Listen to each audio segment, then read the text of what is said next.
नमस्कार, स्वागत है आपका। खबरें भी तक देख रहे हैं आप। मैं आपके साथ मुमताज खान हाजिर इस वक्त अपनी खास पेशकश लेकर आपके दरमियान, जिसका नाम है खबर की तह तक।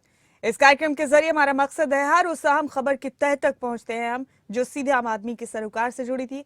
और इसमें हमारी मदद करते हैं हमारे ब्यूरो हेड्स, हमारे तमाम साथी। तो आज सबसे पहले रुख करेंगे हम उत्तराखंड का। आपको बता दें कि केदारनाथ दौरे पर हैं कांग्रेस सांसद राहुल गांधी। राहुल गांधी ने बाबा केदार के दर्शन किए। केदारनाथ में लंगर सेवा के दौरान चाय बांटते भी नजर आए राहुल गांधी। बाबा केदारनाथ के दर्शन के लिए राहुल गांधी पहुंचे। केदारनाथ की तस्वीर आप देख रहे हैं। लंगर सेवा के दौरान राहुल गांधी चाय बांटते हुए नजर आए।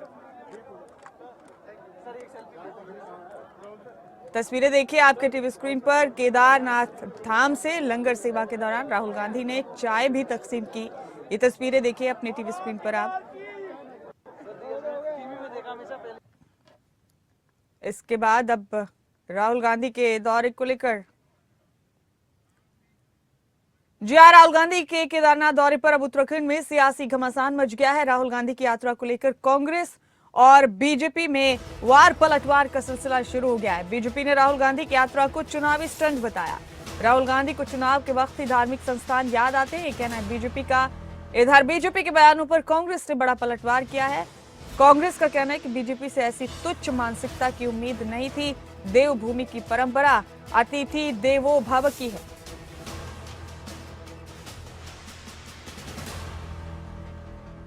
भूमि उत्तराखंड में कोई भी आता है तो उसका हार्दिक स्वागत है, और भगवान भोले के दर्शन कोई करने के लिए आ रहा है तो निश्चित तौर पर उसका स्वागत होना चाहिए। लेकिन प्रश्न ये खड़ा होता है कि जब जब चुनाव आते हैं या जब जब कोई देश के अंदर ऐसी परिस्थितियां बनती हैं कि हमको धार्मिक चीज़ों का फ़ायदा लेना है, तभी राहुल गांधी को केदारनाथ जी भी याद आते हैं, भगवान महाकालेश्वर भी याद आते हैं, काशी भी याद आती है, या अन्य जो देश के बड़े बड़े प्रतिष्ठान जो धार्मिक हमारे हैं वो याद आते हैं।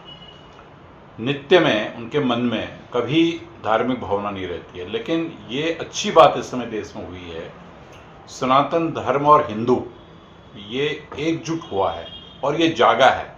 इसलिए गांधी परिवार को भी आज मजबूर होना पड़ रहा है कि सोनिया जी भगवान राम को तिलक कर रही हैं। कभी जीवन में सोनिया जी ने अपनी बेटी प्रियंका को और राहुल को रामलीला। मेरे नेता श्री राहुल गांधी उत्तराखंड पधारे हैं। केदार बाबा की शरण में 3 दिन तक रहेंगे। विशुद्ध रूप से आध्यात्मिक और धार्मिक यात्रा पर वो आए हैं। ऐसे में उत्तराखंड भाजपा के वरिष्ठ प्रवक्ता सुरेश जोशी की प्रतिक्रिया इस दौरे पर अभी अभी प्राप्त हुई। जोशी जी से ये आशा थी नहीं। 2.5 मिनट के अपने वीडियो में गांधी परिवार को वो जितना नीचा दिखा सकते थे, जितना सनातन विरोधी वो बता सकते थे, उन्होंने कोशिश की।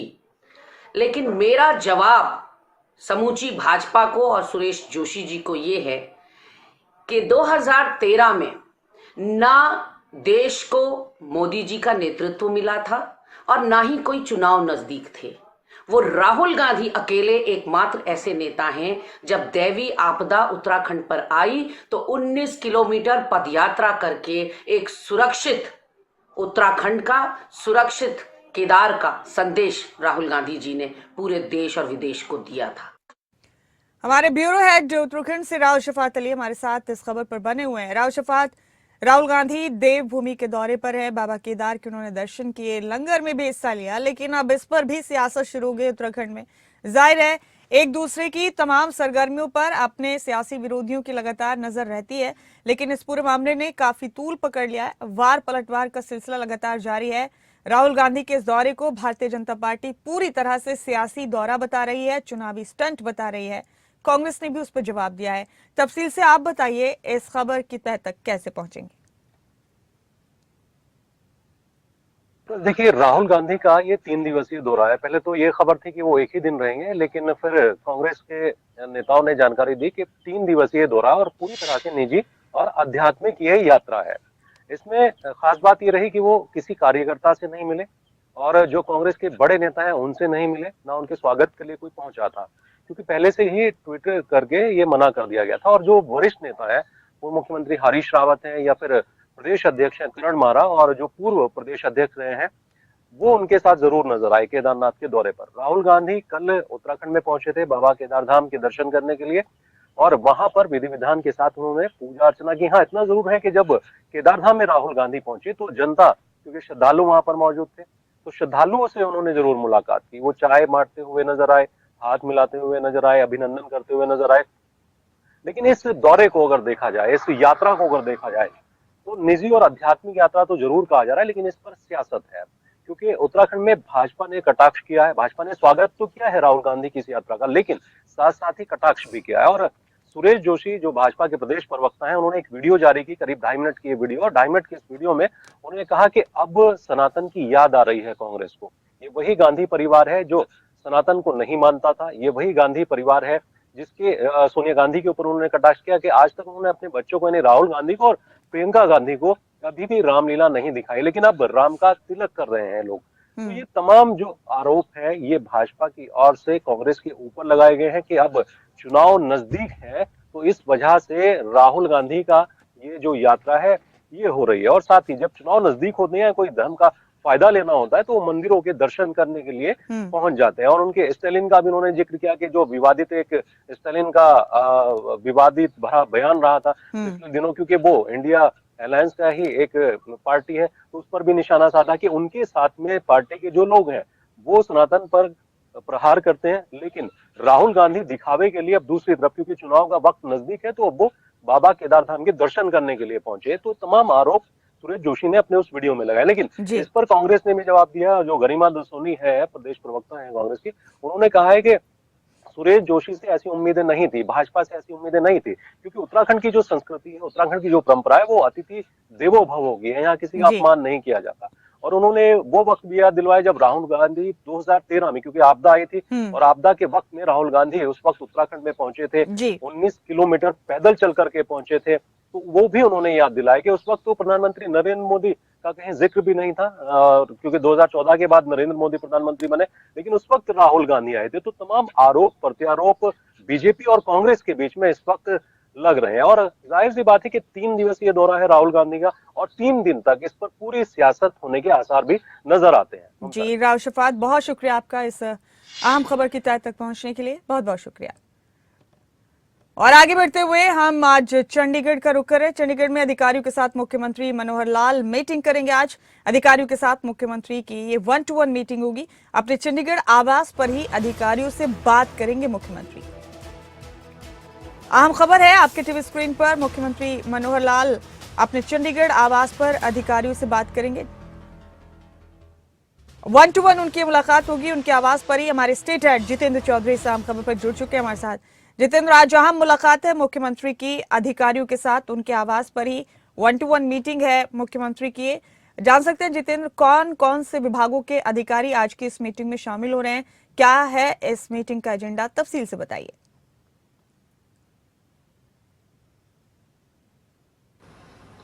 देखिए, बिल्कुल मुमताज, खबर की तह तक के अपने इस खास कार्यक्रम में हम मुख्यमंत्री मनोहर लाल का किस तरीके का शेड्यूल रहना है इसकी जानकारी भी देने का प्रयास अपने तमाम दर्शकों तक करते हैं। मुख्यमंत्री के पूरे दिन का क्या शेड्यूल रहेगा, कहां पर जनसंवाद या फिर कार्यक्रमों के अंदर मुख्यमंत्री हिस्सा लेने वाले हैं, उसकी पूरी जानकारी देने का काम किया जाता है। आज मुख्यमंत्री मनोहर लाल, चूंकि कल करनाल में थे, अब चंडीगढ़ के अंदर मौजूद है। सबसे पहले दर्शकों के लिए ये जानकारी भी अहम हो जाती है। और दूसरी तरफ 1-to-1 बैठक जो है अधिकारियों के साथ यहाँ पर की जा रही है, क्योंकि विभागों की जहां तक बात की जाए, मुमताज आपने सवाल किया, विभागों की किसी प्रकार की कोई बैठक नहीं है, बल्कि 1-to-1 जो अलग अलग जो अधिकारी है, वरिष्ठ अधिकारी है, उनके साथ बैठक रहेगी। और इसके अलावा भी जिन लोगों की तरफ से निजी तौर पर मुख्यमंत्री का समय मांगा गया होगा, उनके साथ जो मुलाकात है उसका दौर रहने वाला है। साथ ही लीगल टीम के साथ भी मुख्यमंत्री मनोहर लाल आज जो अपनी बैठक जो है वो करने जा रहे हैं। तो आज सुबह से शाम तक इसी प्रकार की 1-to-1 बैठकों का दौर जो है वो रहने वाला है। मुख्यमंत्री मनोहर लाल चंडीगढ़ के अंदर मौजूद रहेंगे। जी जितेंद्र, आप बने रहिए हमारे साथ, एक और अहम खबर का रुख करेंगे और फिर वापसी करेंगे। बता दें अपने दर्शकों को कि हरियाणा में त्योहारों में लोगों को बिजली की समस्या नहीं होगी। बिजली विभाग ने 24 घंटे बिजली मुहैया करवाने के इंतजाम किए। हर घर जगमग करने के लिए बिजली निगमों को अतिरिक्त इंतजाम करने के आदेश दिए गए हैं। बिजली की खपत बढ़ने की संभावना से पहले ही विभाग ने तैयारी कर ली है। कट ना लगे, इसके लिए कर्मचारियों को सतर्क रहने को कहा गया है। हरियाणा की बिजली क्षमता 13,500 मेगावाट की है। इस वक्त 11,000 से लेकर 12,000 मेगावाट की मांग चल रही। हमारे स्टेट हेड जितेंद्र चौधरी हमारे साथ बने हुए हैं। जितेंद्र, बड़ा फैसला है ये, एक तरह से त्योहार के सीजन में कोई बगैर बिजली के ना रहे, लगातार कट से भी परेशानी ना हो और त्योहार का पूरी तरह से लुत्फ उठा सके लोग, इसके लिए बड़ी तैयारियां की गई हैं। कैसे समझेंगे इस खबर की अहमियत को जितेंद्र?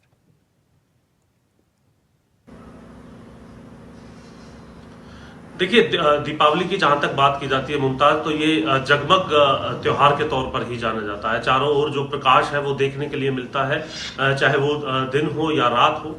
सीधे तौर पर जो रोशनी है वो उसका त्योहार इसको माना जाता है। इसी को ध्यान में रखते हुए हरियाणा के बिजली मंत्री रंजीत चौटाला की तरफ से ये आदेश जो है विभागों को दिए गए हैं कि तमाम पुख्ता प्रबंध जो है वो किए जाए ताकि किसी प्रकार का कट या फॉल्ट आने की स्थिति ना हो। हालांकि इसके बावजूद भी कई ऐसे फॉल्ट्स होते हैं जिन्हें नजरअंदाज या फिर कहें कि जिन्हें होने से नहीं रोका जा सकता, लेकिन इसके बावजूद भी जो फॉल्ट्स जो होते हैं उनको ना होने को लेकर के सुनिश्चित करने के लिए विभागों को निर्देश दिए गए हैं। साथ ही ये भी प्रयास किया जा रहा है कि किसी प्रकार का कट जो है दीपावली के इस उत्सव पर देखने के लिए ना मिले।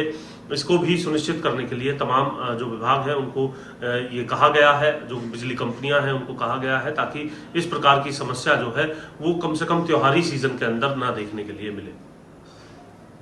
ठीक है जितेंद्र, आपने कम से कम त्योहार के सीजन में लोगों को वक्त पर पूरी बिजली मिले। जितेंद्र, आप बने रहे हमारे साथ, एक और हम खबर का रुख करेंगे और आपके जरिए इस खबर की तह तक पहुंचेंगे। दिल्ली में लगातार AQI बढ़ रहा है। दिल्ली के कई इलाकों में एयर क्वालिटी इंडेक्स 400 के पार पहुंच गया है।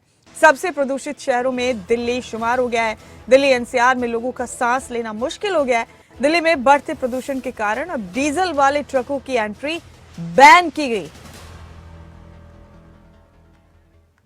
हरियाणा में भी प्रदूषण का स्तर काफी बढ़ चुका है। कई शहरों में AQI बेहद खराब लेवल तक जा चुका है। कुल मिलाकर देश के 10 शहरों में AQI लेवल काफी खराब है।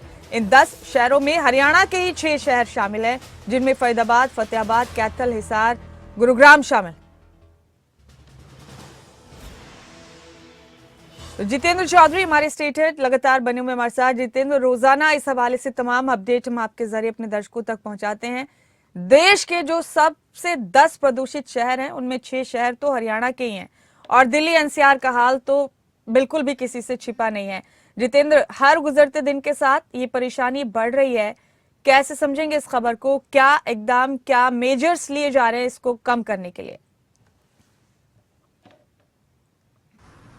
देखिए, बिल्कुल मुमताज, जिस तरीके से हमने अभी इससे पहली खबर में बताया कि एक और जहां सरकार का प्रयास है कि त्योहारी उत्सव में हर जगह जो है रोशनी रहनी चाहिए, लेकिन दूसरी तरफ त्योहारी उत्सव के अंदर ही अगर हम बात करें तो ये दुष्परिणाम भी रहेगा, क्योंकि पटाखों की जो धुआं है उसकी वजह से प्रदूषण जो है वो बढ़ता हुआ नजर आएगा। वहीं दूसरी तरफ पर लगातार जल रही पराली की वजह से दिल्ली NCR के अब कई शहर पूरे तौर पर प्रदूषित हो चुके हैं और वहां सांस लेना भी मुश्किल हो चुका है। ग्रेड 4 के जो नियम है वो लागू कर दिए गए हैं। स्कूलों को बंद करने को लेकर के जो जिला उपायुक्त हैं वो हरियाणा के अंदर अब निर्णय लेंगे, क्योंकि गुरुग्राम हो, फरीदाबाद हो, सोनीपत हो, आसपास के जो इलाके हैं दिल्ली से लगते हुए, वहां पर AQI लेवल लगातार खराब हो रहा है।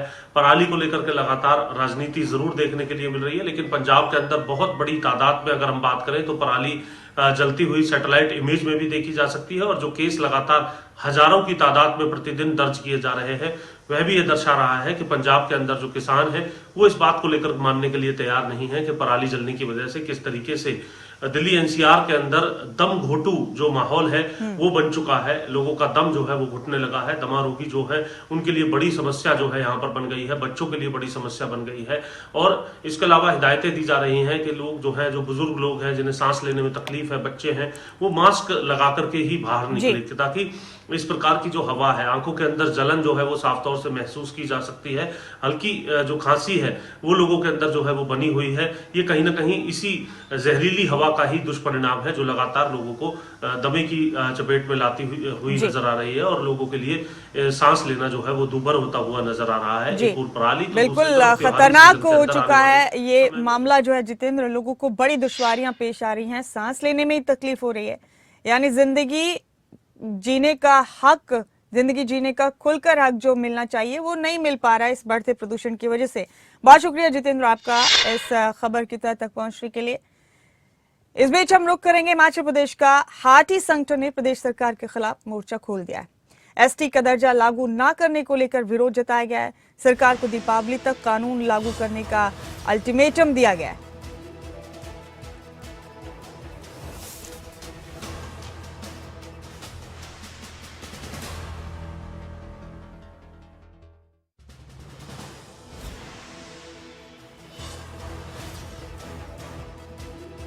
आपको हाटी संगठन ने प्रदेश सरकार के खिलाफ मोर्चा खोल दिया है। बेवजह एसटी दर्जा लागू करने में देरी कर रही है सरकार, इनका कहना है, और कि संसद का अपमान करने का भी इन्होंने आरोप लगाया। हिमाचल प्रदेश के सिरमौर के हाटी समुदाय को केंद्र सरकार ने अनुसूचित जनजाति का दर्जा दिया। पूरी संवैधानिक प्रक्रिया के बाद इसको लेकर राष्ट्रपति की तरफ से अधिसूचना भी जारी कर दी गई, लेकिन अब इसको लेकर हिमाचल में विवाद छिड़ गया है। अब हाटी समुदाय ने भी प्रदेश सरकार के खिलाफ मोर्चा खोल दिया है। सिरमौर हाटी विकास मंच ने प्रदेश सरकार पर संविधान और संसद का अपमान करने का आरोप लगाया है। गिरिपार इलाके की जनता के लिए जल्द से जल्द अनुसूचित जनजाति दर्जा देने को लेकर बने कानून को लागू करने की मांग की जा रही। दी है, अब हम सड़कों पे उतरेंगे। मुलाकात का दौर अब खत्म हो चुका है। दिवाली तक की हमने मोहलत दी है। अगर दिवाली तक हमारा एक्ट, क्योंकि ये संविधान की उल्लंघना है, कानून की उल्लंघना है और ये संसद का अपमान है, राज्य सरकार बेवजह इस एक्ट को, एसटी एक्ट को, संशोधित एक्ट को पारित जो हो चुका है दोनों सदनों से, उसको इंप्लीमेंट नहीं कर रही है। 4 अगस्त के बाद, क्योंकि महामहिम की गजट नोटिफिकेशन 4 अगस्त को हुई थी, उसके बाद ये काफ़ी समय हो गया है। हमारा आपके माध्यम से राज्य सरकार को आज हम कहना चाहते हैं कि अगर दिवाली तक नहीं हुआ तो दिवाली के बाद हाटी समुदाय सड़कों पर उतरेगा। एक तरफ हम सड़कों पे आएंगे, दूसरा दरवाजा महामहिम का हम खटखटाएंगे, राजभवन जाएंगे और उनसे आग्रह करेंगे, क्योंकि फेडरल सिस्टम है, केंद्रीय कानून की राज्य सरकार उल्लंघना कर रही है। हम सभी चरणों से, हम लोग मुख्यमंत्री से मिले, उनका बड़ा सकारात्मक दृष्टिकोण था। हम उनसे, उन्होंने ये कहा था कि राज्य को तो इससे लाभ है, तो हम उनके ही शब्दों को अगर अंतिम माने तो राज्य सरकार को इसको बहुत जल्द मूल कानून को इंप्लीमेंट करना चाहिए। प्रदीप ठाकुर शिमला से हमारे ब्यूरो हेड इस खबर पर बने हुए हैं। प्रदीप, हाटी समुदाय आखिर क्यों नाराज है? अब अगर तमाम प्रोसेस पूरे हो चुके हैं, नोटिफिकेशन राष्ट्रपति की तरफ से भी आ गई है, क्यों एसटी का दर्जा दिए जाने में देरी की जा रही है सरकार की तरफ से? कितना दम है हाटी समुदाय की इन दलीलों में? आप तफसील से पूरी खबर बताएं।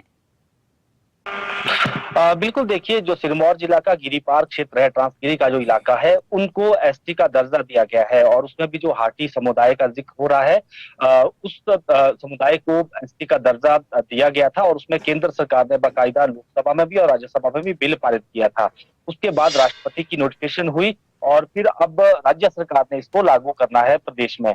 लेकिन राज्य सरकार की तरफ से तर्क दिया गया है, अभी कुछ दिन पहले ही जो हिमाचल प्रदेश सरकार में कैबिनेट मंत्री हैं और शिलाई से ही समझ सकते हैं इसी क्षेत्र से जहां से जिन क्षेत्रों को एसटी का दर्जा दिया गया है, हर्ष चौहान, उन्होंने कहा कि केंद्र सरकार ने एक अलग से नोटिफिकेशन निकाली और उसमें जो लिखा है, उसमें ये लिखा है कि ब्राह्मण और राजपूत उनको एसटी का दर्जा रहेगा और बाकी जो उसमें एसटी समुदाय है उसको एसटी का दर्जा नहीं रहेगा, क्योंकि एसटी समुदाय नहीं चाहता है कि हमें एसटी का दर्जा दिया जाए। लेकिन तर्क है कि जो राष्ट्रपति की नोटिफिकेशन है, जो राष्ट्रपति ने बिल पर मुहर लगाई है, उसमें लिखा है कि सांस्कृतिक क्षेत्र के सभी लोग, उसमें एसटी के लोग भी आ जाते हैं। तो ऐसे में एक कंफ्यूजन की स्थिति पैदा हो गई है और इसी वजह से हमने केंद्र सरकार को पत्र लिखा है कि इसको वेरीफाई किया जाए कि वास्तव में ये दर्जा देना किसको है, या राष्ट्रपति की नोटिफिकेशन सही है या जो आपके अंडर सेक्रेटरी की तरफ से राज्य सरकार को नोटिफिकेशन भेजी गई है वो सही है। एक क्लैरिफिकेशन मांगी गई है। लेकिन यहाँ पर जो हाटी समुदाय है, जो हाटी समिति है, उन्होंने एक लंबा संघर्ष भी किया इस दर्जे को पाने के लिए। उनका ये है कि राज्य सरकार बेवजह इसको रोक रही है, तो ये जल्दी इंप्लीमेंट करना चाहिए और इसमें केंद्र सरकार ने जो कानून बनाया है, क्योंकि पहले से ही इसको लेकर चर्चा यही चलती रही, क्योंकि समुदाय जो वहां का है वो ये चाहता है कि हम ना आए, हमारे बेनिफिट्स जो समुदाय में ज्यादा है। लेकिन जो यहाँ के दूसरे समुदाय है जिसमें है और राजपूत है, तो इन लोगों का कहना है कि हमें जो एसटी का दर्जा दिया जाना चाहिए वो नहीं आना चाहते हैं,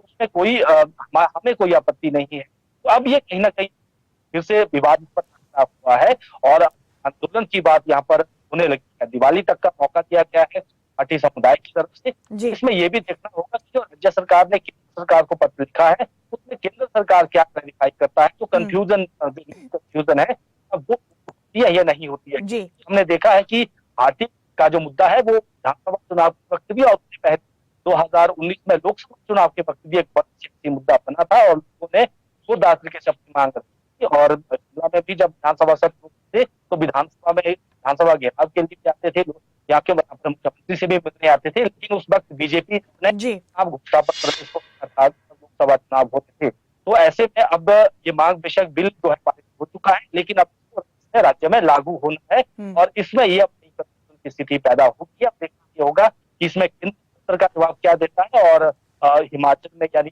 हिमाचल सरकार इस बिल को केंद्र ने प्रदेश को भेजा, इसको इम्प्लीमेंट कैसे करती है या फिर ये बात ज्यादा गहराएगा, होने वाली बात होगी। शुक्रिया आपका प्रदीप, इस तमाम अहम जानकारी के लिए आपका बहुत बहुत शुक्रिया। और रुख अब हम पंजाब से अहम खबर का करेंगे। पंजाब के राज्यपाल के खिलाफ सुप्रीम कोर्ट में याचिका दायर की गई। राज्यपाल बनवारी लाल के खिलाफ सुप्रीम कोर्ट में आज सुनवाई होनी है। इस याचिका पर पंजाब की आम आदमी पार्टी सरकार की तरफ से ये याचिका दाखिल की गई है। विधानसभा सत्र को अवैध बताने और बिलों को मंजूरी न देने को लेकर ये याचिका दायर की गई। आज इस पर सुनवाई होनी।